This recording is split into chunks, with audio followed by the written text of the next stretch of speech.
Red Sonja é uma guerreira iboriana que nasceu dentro de um mundo onde civilização e barbárie são apenas lados diferentes da mesma moeda, e isso define o tipo de protagonista que ela é, alguém que não tem luxo de ingenuidade. Em muitas histórias, Sonja não está lutando só contra inimigos com espada, ela está lutando contra sistemas, reis, mercadores, chefes de guerra que tentam comprar, controlar ou usar sua fama como arma política. O ponto forte dela como personagem é que a violência nunca é glamour puro, é sobrevivência e frequentemente é consequência de um trauma que moldou a forma como ela confia ou não confia nas pessoas. Quando a narrativa funciona, Sonja vira uma lente para falar de honra prática, não a honra bonita de discursos, mas a honra de quem escolhe não trair a própria palavra mesmo quando isso custa conforto, dinheiro ou segurança. Isso abre espaço para conflitos interessantes. Ela pode proteger um vilarejo e, ao mesmo tempo, recusar ser chamada de salvadora. Pode derrubar um tirano e se recusar a tomar o trono. Pode ser uma líder admirada e, ainda assim, preferir caminhar sozinha, porque entende o quanto o poder corrompe. Um jeito didático de enxergar Red Sonja é como uma personagem que testa o limite entre liberdade e pertencimento. Ela é forte o bastante para viver sem ninguém, mas humana o bastante para sentir o peso de estar sempre em guerra. Vampirella, por outro lado, é construída na tensão entre duas naturezas, o impulso predatório e a empatia que a faz agir como protetora. Ela é uma personagem que carrega o horror no próprio corpo, não como fantasia distante, mas como necessidade biológica, como fome. Isso muda o tipo de drama. Em vez de será que ela consegue derrotar o monstro, muitas vezes o monstro é o que ela pode virar se baixar a guarda. O charme narrativo da Vampirella está nesse fio esticado. Ela pode ser sensual, carismática e heróica, mas não deixa de ser perigosa. Pode salvar alguém e depois se odiar por ter desejado o sangue daquela pessoa. E quando você coloca uma personagem assim num mundo de cultos, criaturas, caçadores e rituais, você cria histórias onde moralidade é sempre turva. Outro ponto que dá profundidade é o tema do estrangeiro. Vampirella frequentemente é alguém deslocada, uma figura que não pertence totalmente ao mundo humano, e isso permite explorar solidão, identidade e código de conduta próprio. Os melhores arcos dela costumam brincar com perguntas bem diretas. Quem ela seria se não tivesse fome? O que é a humanidade quando o corpo puxa para o oposto? E até que ponto uma criatura da noite pode ser símbolo de justiça sem cair na hipocrisia? Isso rende uma narrativa didática, porque o espectador entende rápido o motor do conflito. Toda vitória externa tem um custo interno. Witchblade entra numa categoria diferente. Aqui, o personagem não é só a pessoa, é a dupla, pessoa mais artefato. A Witchblade costuma ser apresentada como uma relíquia viva, com inteligência e instinto, que escolhe uma portadora e cria uma simbiose.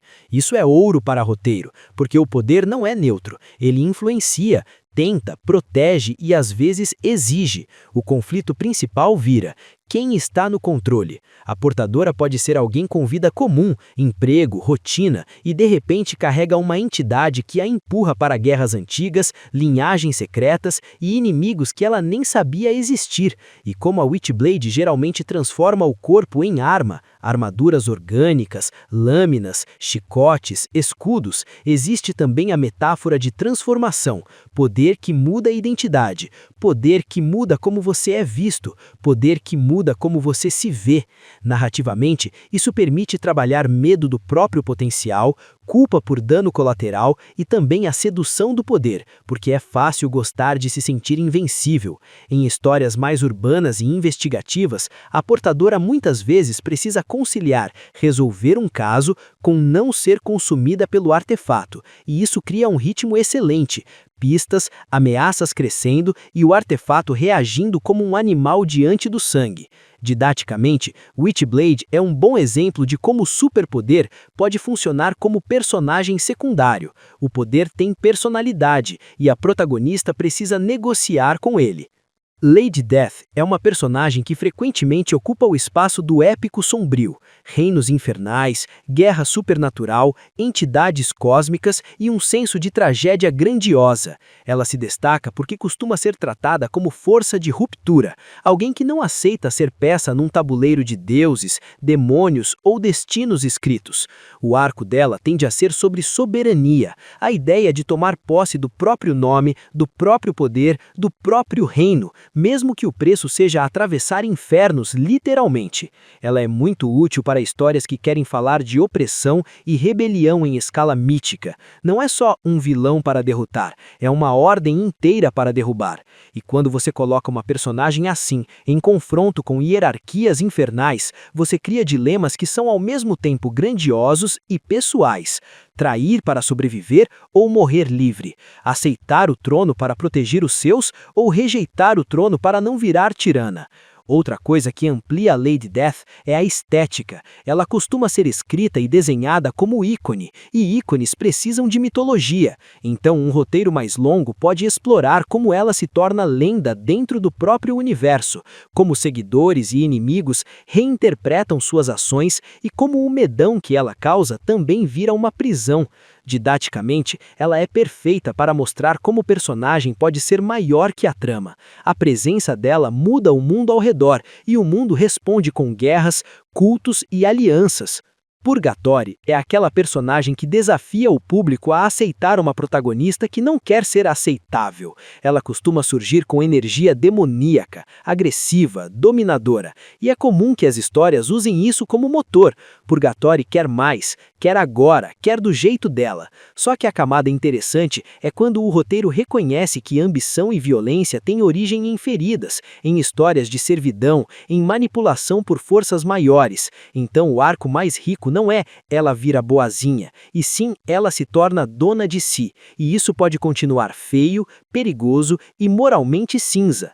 Um jeito de expandir didaticamente é mostrar como ela funciona como espelho dos outros. Quando Purgatório entra numa cena, personagens hipócritas se revelam, porque ela não faz o teatro social, ela expõe desejo, medo e covardia, e isso também permite trabalhar consequências. O poder dela pode resolver o problema imediato, mas criar guerra maior, pode salvar alguém por impulso e matar outro por desprezo, pode ser aliada hoje e ameaça amanhã.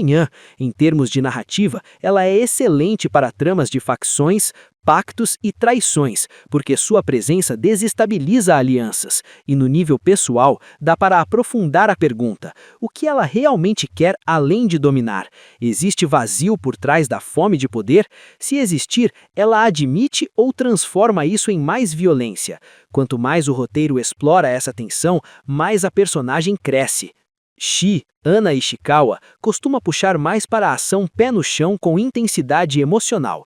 Ela é o tipo de personagem que trabalha bem com o tema de disciplina, treino, foco, técnica e identidade moldada por um passado duro. Em muitas versões, Shi não é só uma lutadora, ela é alguém que carrega um propósito que a consome, como vingança, justiça pessoal ou missão, e isso dá um caminho ótimo para um roteiro didático. Você mostra como a personagem se define por escolhas repetidas, por um código de conduta que ela reforça todos os dias. O drama dela não precisa de monstros gigantes, basta colocar Ana numa situação onde os valores entram em choque, proteger um inocente e perder o alvo, cumprir a missão e sacrificar alguém, recuar para sobreviver e carregar culpa depois. A expansão mais interessante costuma vir quando você humaniza, como ela dorme, como ela lida com memórias, o que ela teme admitir, em quem ela confia. E como a estética ninja samurai facilmente vira clichê, o roteiro bom é o que enfatiza o custo psicológico.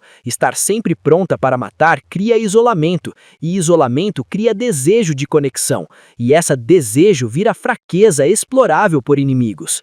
Outra camada, Shi pode ser usada para falar de identidade cultural e deslocamento, dependendo da abordagem, porque ela frequentemente transita entre mundos, tradição e modernidade, honra e sobrevivência urbana. Didaticamente, ela é um exemplo claro de personagem cujo poder vem de decisão e método, não de destino mágico.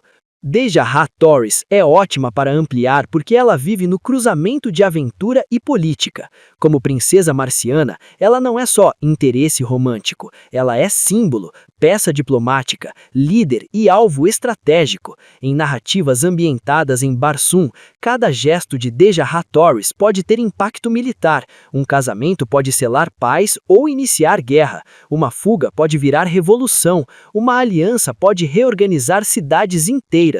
Isso permite um roteiro mais longo, onde você apresenta a personagem em 3 camadas: a pessoa, medos, desejos, coragem, o papel público, princesa, diplomata, símbolo, e a sobrevivente, alguém que precisa reagir a traições, sequestros, intrigas e batalhas em um planeta hostil.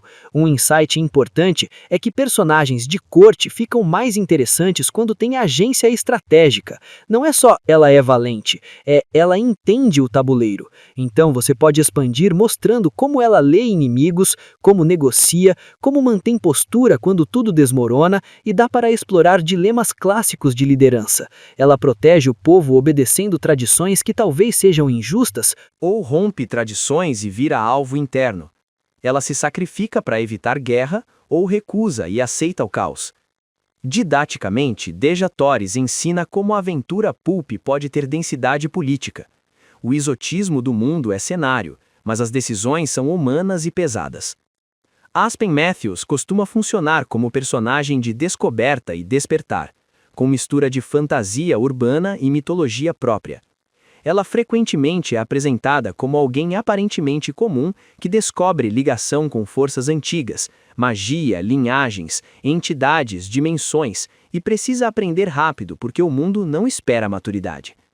O que dá para expandir bem é a jornada de agência. No início, Aspen pode ser arrastada por eventos. Depois, ela começa a fazer escolhas. Mais tarde, ela assume responsabilidade pelo impacto do poder dela. Isso é um arco clássico, mas ganha força quando você enfatiza o custo. Poder mágico muda relacionamentos, muda como ela confia, muda a percepção de perigo. Também é comum que Aspen lide com manipulação. Mentores que escondem verdades, inimigos que seduzem com promessas, amigos que viram reféns. E isso permite explorar temas bem didáticos. O que significa crescer quando o adulto que deveria proteger você está mentindo? Como você constrói identidade quando descobre que sua história pessoal foi escrita por forças maiores? Outra camada legal é a estética. Aspen geralmente vive em universos visualmente vibrantes, então o roteiro pode comentar como o visual reflete a narrativa. Magia como caos colorido, ameaças como distorções de realidade, batalhas que parecem sonho, mas ferem de verdade. No fim, Aspen é uma personagem que rende porque ela combina espetáculo com vulnerabilidade. Ela pode ter poder enorme, mas ainda precisa aprender a ser pessoa no meio do sobrenatural. Cassie Heck é uma protagonista de terror que inverte a lógica do slasher. Em vez de ser só a sobrevivente, ela vira caçadora de slashers, assassinos mascarados que retornam como uma praga. A força da personagem vem do trauma transformado em método. Cassie lê padrões, investiga rumores como evidência e entra onde ninguém quer entrar porque sabe que se ela não agir, o massacre se repete. Isso permite apresentar a personagem em camadas. A sobrevivente marcada, medo, raiva, cicatrizes. A profissional pragmática, protocolos, instinto, disciplina de campo. E a anti-heroína instável. Justiça misturada com autodestruição. Um insight importante é que Cassie não é limpa. Ela salva gente, mas também pode precisar da caça para sentir controle, como se cada vitória reescrevesse o passado. A dinâmica com Vlad, seu parceiro leal, amplia o drama porque funciona como contrapeso humano, puxando Cassie de volta quando a violência ameaça engolir tudo. Didaticamente, Cassie Heck mostra como o terror pode virar investigação e comentário do gênero. O monstro sempre volta, então ela volta também, e cada retorno cobra um preço real. Se gostou do vídeo, curte, comente, compartilha, me siga por gentileza, por favor, Deus abençoe.